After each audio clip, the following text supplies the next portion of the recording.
દઈએ. હા, તો સૂત્રદળની અંદર વસ્તુ કેવી છે કે પરમાણુ માટે પરમાણુ ભાર, અણુ માટે અણુ ભાર. અણુ એટલે શું? તો કે કોઈ પણ પરમાણુ બીજા અમુક પરમાણુ સાથે અથવા પોતાના જ પરમાણુ સાથે જોડાઈને અણુ બનાવતો હોય. જેમ કે કાલે આપણે ઉદાહરણ લીધું હતું NH3 નું. નાઇટ્રોજન 3 હાઇડ્રોજન સાથે જોડાયેલો હોય, તો એક નાઇટ્રોજન અને 3 હાઇડ્રોજન જોડાઈને એક NH3 નો અણુ બનાવે. કાલે આપણે વિડીયોની અંદર H2SO4 સલ્ફ્યુરિક એસિડનો અણુ જોયો હતો કે જેની અંદર વચ્ચે સલ્ફર હતો, એક ઓક્સિજન ઉપર, એક ઓક્સિજન નીચે, એક ઓક્સિજન ડાબી બાજુ, એક ઓક્સિજન જમણી બાજુ અને ઓક્સિજન સાથે હાઇડ્રોજન જોડાયેલા હતા અને એક અલગ H2SO4 નો અણુ બનતો હતો. તો આવા જે અણુ તરીકે ઓળખાતી સ્પીસીસ, હવે અહીંયા જે સ્પીસીસ શબ્દ વાપરેલો છે ને, સ્પીસીસ ઇંગ્લિશ શબ્દ છે, એનું ગુજરાતી આ લોકોને મળ્યું નથી એટલે એઝ ઇટ ઇઝ રહેવા દીધો છે સ્પીસીસ. સ્પીસીસ એક જનરલ શબ્દ છે. ઉદાહરણ આપું તો તરત ખબર પડે. તમે ગુજરાતીમાં કાકા, મામા, ફુવા આ બધા અલગ અલગ બોલતા હોવ છો, પણ ઇંગ્લિશ એનું કરો એ કાકા, મામા, ફુવા માટે એક જ ઇંગ્લિશ શબ્દ મળે, અંકલ. હવે કોઈક બોલે અંકલ, એના પરથી ખબર ના પડે કે કાકા કહેવા માંગે છે, મામા કહેવા માંગે છે કે ફુવા કહેવા માંગે છે. તો સ્પીસીસ એક જનરલ શબ્દ છે. કોઈક પરમાણુ હોય એના માટે સ્પીસીસ શબ્દ વપરાય, કોઈક અણુ માટે સ્પીસીસ શબ્દ વપરાય, કોઈક આયન માટે સ્પીસીસ શબ્દ વપરાય. એવો કોઈક પરમાણુ કે પરમાણુનો સમૂહ, એના માટેનો એક જનરલ શબ્દ કેટેગરી બનાવી દીધી સ્પીસીસ. હવે આપણે વળી પાછા અણુ ઉપર આવી જઈએ કે H2SO4, NH3 એવા બધા જે સંયોજનો છે ને, એમાં આખા અલગ અણુઓ તમને જોવા મળે. એક નાઇટ્રોજન સાથે 3 હાઇડ્રોજન, એનું ઝુમખું અલગ જ ફરતું હોય. સલ્ફરની સાથે 4 ઓક્સિજન અને 2 હાઇડ્રોજન, એનું ઝુમખું અલગ ફરતું હોય. એક ઓક્સિજન એની સાથે 2 હાઇડ્રોજન એટલે કે પાણીના અલગ ઝુમખા કે જેને આપણે અણુ તરીકે ઓળખીએ છીએ, એ અણુ અલગ ફરતા હોય, સેપરેટ જ હોય. એક હાઇડ્રોજન બીજા એક ઓક્સિજન સાથે જોડાયેલો હોય, બીજા કોઈ સાથે જોડાયેલો ના હોય, અને ઓક્સિજન વધુમાં વધુ 2 હાઇડ્રોજન સાથે જોડાયેલો હોય પાણીની અંદર. હાઇડ્રોજન એક કરતા વધારે ઓક્સિજન સાથે ના જોડાયેલો હોય અને ઓક્સિજન 2 કરતા વધારે હાઇડ્રોજન સાથે જોડાયેલો ના હોય, એવી સ્પીસીસને આપણે અણુ કહીએ. અત્યારે જે તમને અહીંયા દેખાય છે સ્ક્રીન ઉપર ઉદાહરણ સોડિયમ ક્લોરાઇડનું, NaCl નું, એની રચના કંઈક આવી છે. હમણાં વિડીયો જોશો ને એની અંદર તમને ખબર પડશે. તો વિડીયોની અંદર આપણે એવું જોઈશું કે અહીંયા તમને સ્ક્રીન ઉપર દેખાય છે ને, એ શું છે? મધપૂડો નથી. એમાં જે ઓરેન્જ કલરના બોલ દેખાય છે ને, એ આપણા ક્લોરાઇડ આયનો છે. તમને કદાચ ખબર હોય, મીઠું સોડિયમ ક્લોરાઇડની અંદર Na+ સોડિયમ ધન આયન હોય અને Cl- ક્લોરાઇડ ઋણ આયન હોય. અહીંયા જે આકૃતિમાં તમને દેખાય છે એમાં જે ઓરેન્જ કલરના જ્યાં જ્યાં બોલ દેખાય છે ને, એટલે કે પરમાણુ, એ એકચ્યુઅલી ક્લોરાઇડ આયનો છે, Cl-. અને બ્લુ કલરના જે બોલ દેખાય છે એ બધા બ્લુ કલરના બોલ આપણા Na+ સોડિયમ ધન આયનો છે. તો તમે અહીંયા જોઈ શકતા હશો, તમે એક્ઝેક્ટ તમને આકૃતિ પરથી આઈડિયા આવશે કે સોડિયમ એની જોડે ક્લોરીન, તો આ રીતે ગોઠવાયેલા છે, sodium chlorine, sodium chlorine, sodium chlorine, sodium chlorine, sodium chlorine. એ જ રીતે sodium chlorine, sodium chlorine, sodium chlorine, sodium chlorine. એ જ રીતે આગળની બાજુ પણ sodium chlorine, sodium chlorine, sodium chlorine. આ રીતે આખી ત્રિપરિમાણમાં 3D ની અંદર આખી રચના બને કે જેમાં વારાફરતી sodium chlorine, sodium chlorine, sodium chlorine એ રીતે આયનો આવેલા હોય. આપણે NaCl કેવી રીતે લખીએ છીએ? NaCl, Na1 અને Cl પણ 1. હવે આમાં મારે અલગ NaCl ને ઝુમખા તરીકે કેવી રીતે જોવું? તો આવી જે સ્પીસીસ છે આને આપણે કહીએ આયનિક પદાર્થો. એવા આયનિક પદાર્થની અંદર Na અને Cl અથવા તો ધન અને ઋણ આયન અલગ સેપરેટ ઝુમખા તરીકે અસ્તિત્વમાં ના હોય, વારાફરતી એની ત્રિપરિમાણમાં અંદર અંદર ગોઠવણી થયેલી હોવાથી અલગ સેપરેટ અણુ આપણને મળે નહીં. આવા જે અણુઓ છે, આવા જે સંયોજનો, આયનિક પદાર્થો જેની અંદર કહીએ, એની અંદર આપણે એનું અણુસૂત્ર ના મળે, આપણને એનું સાદું બંધારણીય સૂત્ર મળે. જેમ કે અહીંયા આપણે સોડિયમ ક્લોરીન, આ આકૃતિ જો એના પરથી તમને ખબર ના પડે કે સૂત્ર શું લખવા, તો આપણને ખબર છે કે સોડિયમ ક્લોરાઇડનું સૂત્ર NaCl છે, બરાબર? એટલે એના પરથી આપણે લખી શકીએ. તો આવી જે સ્પીસીસ છે કે જેના અંદર સેપરેટ અણુ ના હોય, તો અણુભાર, આણ્વીય દળ ના ગણી શકાય, એના માટે આપણે સૂત્ર દળ ગણવું પડે. ક્લિયર થયું? હવે તમને એક વિડીયો બતાવો, એના પરથી તમને તરત થોડોક આઈડિયા આવશે. જોતા રહેજો. કઈ ગયું? Yes, okay, 2 minute. Just a minute, huh?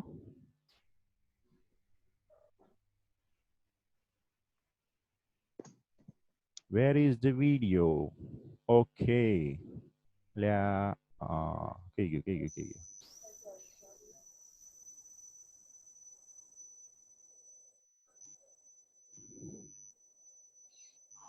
Okay,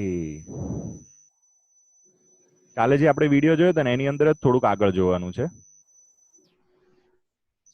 આ કાલે આપણે જોતા હતા એની આપણે ફરીથી જોઈશું આપણે જો ટાઈમ નહીં. They possess discrete compounds like. Okay, હવે જોતા રહેજો. જો આ તમને અહીંયા સ્ક્રીન ઉપર દેખાય છે ને, પેલી જો પ્લેટમાં કંઈક પડેલું છે એ નાસ્તો નથી. નાસ્તા પછી બીજી એક વાત યાદ આવી છે પણ પછી કહીશ, અત્યારે આપણે ખાલી જોઈએ. તો જો અહીંયા તમને જે દેખાય છે ને એ આપણામાં જે નથી ને એ છે મીઠું, sodium chloride. We've studied that the ionic compounds. જો કયો શબ્દ બોલ્યા? આયનિક કમ્પાઉન્ડ, એટલે કે આયનિક સંયોજનો જેમ કે NaCl like sodium chloride do not exist as discrete. આપણને જે આકૃતિમાં બતાવ્યું હતું ને એ જો અહીંયા તમને 3D માં અહીંયા દેખાતું હશે, આખો જે પેલો ચોરસ ક્યુબ આમ કરીને નહીં પેલા બધા સેટ કરતા એના જેવી વસ્તુ છે, બરાબર? તો આની અંદર જે આ બ્લુ કલરના તમને દેખાય છે ને એ સોડિયમ અને આ વાયોલેટ જાંબલી કલરના દેખાય છે એ ક્લોરીન, અથવા ઓલ્ટરનેટ તમે જે રીતે ગણવું હોય એ રીતે ગણી શકો, બરાબર? તો તમે જોઈ શકો છો કે એક સોડિયમ એક ક્લોરીન, એક સોડિયમ એક ક્લોરીન, બધી જ બાજુ આગળ પાછળ ઉપર નીચે બધી બાજુ આ રીતે ઓલ્ટરનેટ વારાફરતી એકાંતરે ગોઠવાયેલા છે. Molecules. Instead, they possess repeating arrangement of cations and anions. જો શું લખ્યું? રિપીટિંગ એરેન્જમેન્ટ ઓફ કેટાયન્સ એન્ડ એનાયન્સ, મતલબ કે કેટાયન એટલે ધન આયન અને એનાયન એટલે ઋણ આયન. ધન આયન અને ઋણ આયનની રિપીટિંગ એટલે કે કન્ટિન્યુઅસ વારાફરતી પુનરાવર્તન પામતી ગોઠવણી હોય આવા આયનિક સંયોજનમાં. Held together by strong electrostatic forces of attraction. Note that each ion of sodium is.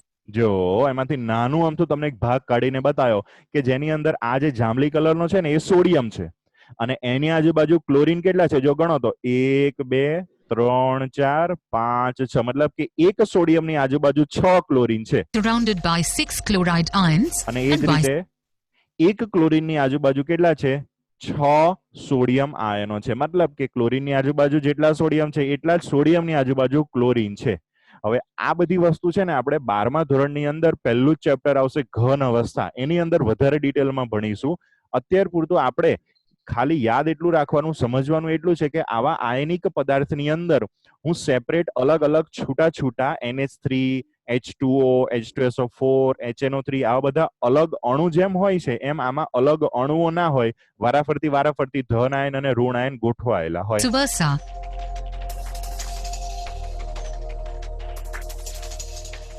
However, one formula unit of sodium chloride comprises. હા, રેડી? તો આની અંદર આવા જે અણુઓ છે ને એની અંદર આપણે એનું સૂત્ર બનાવવું હોય તો કેવી રીતે બનાવવાનું? તો અહીંયા આપણે જોયું હમણાં, એક સોડિયમની આજુબાજુ 6 ક્લોરીન અને એક ક્લોરીનની આજુબાજુ 6 સોડિયમ, મતલબ કે જેટલી સોડિયમની સંખ્યા છે એટલી જ ક્લોરીનની સંખ્યા.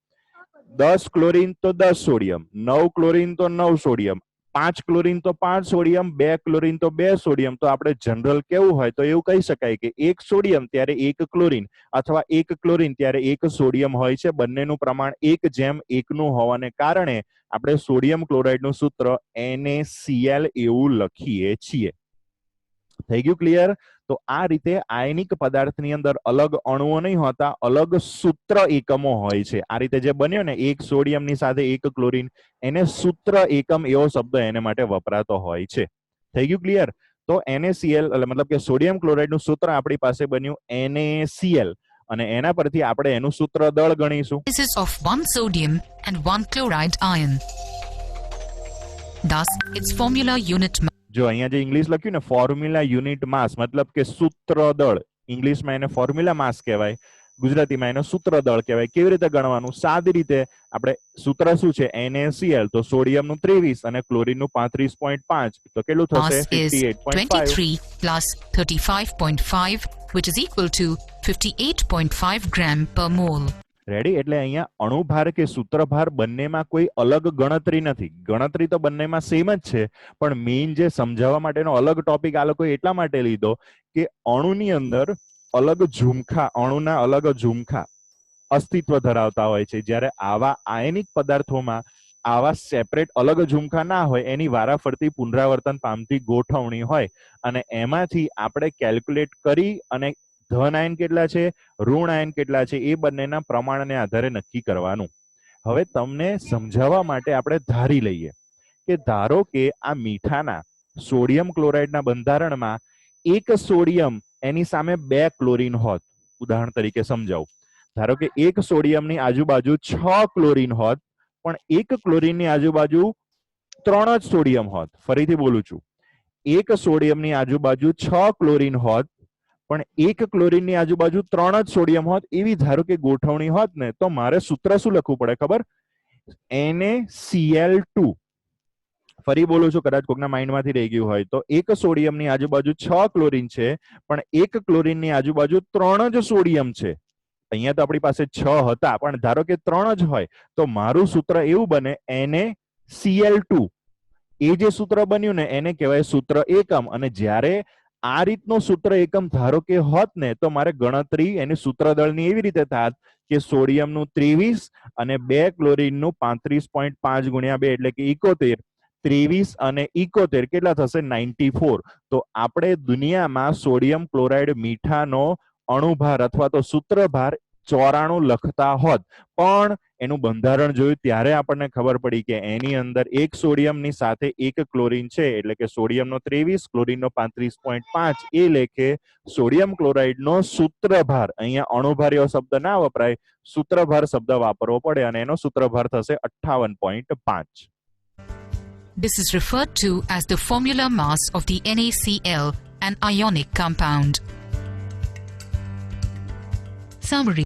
Okay, ready? તો આ આપણે અત્યાર સુધી જે જોયું એની સમરી આપવાના હતા, એટલે વિડીયો બંધ કર્યો. ઘણાને વિડીયોમાં બહુ મજા આવતી હશે, પણ આપણે મજા અત્યારે લેવી નથી. રેડી? તો આજના ટોપિકની અંદર આટલું આપણે ખાસ રાખીએ. ચલો હવે વળી પાછા આપણે જતા રહીએ. Yes, done.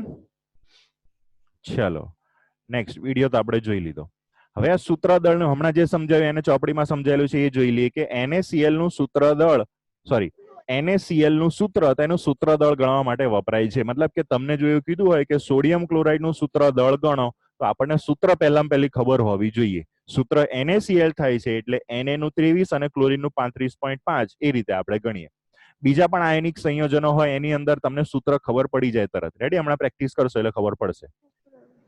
તો સોડિયમ ક્લોરાઇડનું સૂત્રદળ હમણાં જે રીતે આપણે ગણ્યું એ જ રીતે સોડિયમનું 23, ક્લોરીનનું 35.5, એટલે જવાબ આવે 58.5. ખાસ કહું છું, NaCl નું આ જે સૂત્રદળ છે એ પણ ઘણી બધી વાર આવશે, એટલે જો યાદ રહેશે જે કોકનું મગજ એવું હોય કે તરત કોઈક વસ્તુ યાદ રહી જતી હોય, માઇન્ડમાં ફિટ થઈ જતી હોય, તો તમારે દર વખતે ગણતરી કરવી નહીં. સોડિયમ ક્લોરાઇડ ઘણીવાર આપણી પાસે આવશે ગણતરીમાં આગળ બીજા દાખલાઓમાં. તો સોડિયમ ક્લોરાઇડનું સૂત્રદળ થશે 58.5. ચાલો હવે આપણું જૂનું ને જાણીતું સૂત્ર, પ્રેક્ટિસ મેક્સ મેન પરફેક્ટ નહીં. શું આવશે સૂત્ર? Practice makes man as well as a woman both perfect. Done. ચલો, શેની પ્રેક્ટિસ કરશું? તો પ્રેક્ટિસ માટે તમને દાખલા આપું એ પહેલા અહીંયા તમને સ્ક્રીન ઉપર જેટલું બતાવું છું એટલું આપણે લખવાનું છે. ચલો, જેટલું તમને દેખાય છે ચોપડીમાં, તમારે ચોપડામાં ટાઇટલ મારો સૂત્રદળ. સ્ક્રીનશોટ અત્યારે ના લેતા, હું કહું એ પ્રમાણે કરો. પહેલા ટાઇટલ મારો સૂત્રદળ. ચાલો ચાલો ચાલો ચલો, સૂત્રદળ ટાઇટલ માર્યું. હવે આ જે આકૃતિ ચોપડીમાં આપેલી છે એ આકૃતિ તમારે દોરવાની નથી, એક્ઝામમાં પણ દોરવાની નહીં. દોઢા થઈને દોરવા ના જતા, ખોટો લોડ ટાઈમ આની અંદર નહીં બગાડો. 12મા ધોરણમાં આવશે ને ત્યારે આપણે દોરશું. બરાબર? હવે તમારે લખવાનું છે કેટલું એટલે ખાસ સમજી લેજો ભાઈ, હું બોલું છું એટલું જ લખવાનું છે, નતર તમને સ્ક્રીનશોટ લેવાનું કહી દે. કેટલાક પદાર્થો જેવા કે સોડિયમ ક્લોરાઇડ તેમના બંધારણીય એકમ તરીકે સ્વતંત્ર અણુ ધરાવતા નથી. આવા સંયોજનોમાં ધન સોડિયમ અને ઋણ ક્લોરાઇડ સ્પીસીસ ત્રિપરિમાણીય રચનામાં ગોઠવાયેલા હોય છે. મતલબ કે વચ્ચેનો જે શબ્દ છે, કયો શબ્દ? આકૃતિ 1.10માં દર્શાવ્યા મુજબ એટલું કાઢી નાખવાનું છે, કેમ કે આપણે આકૃતિ દોરવાની નથી, તો ચોપડામાં આટલું વસ્તુ લખવાનું નહીં. ડન. બાકીની વસ્તુ તમે તમારા ચોપડામાં અત્યારે જ લખી દો, કે જેથી કરીને પછી તમારે જલસા કરવા હોય તો કરાય. બરાબર? ચલો ફટાફટ લખી દો.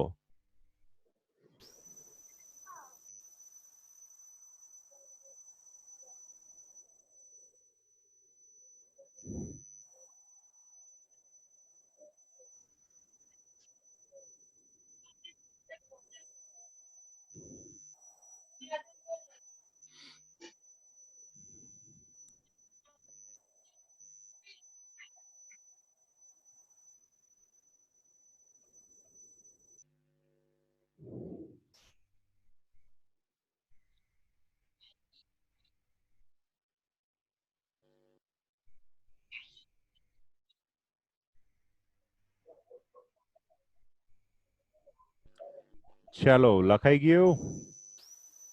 Okay next. હે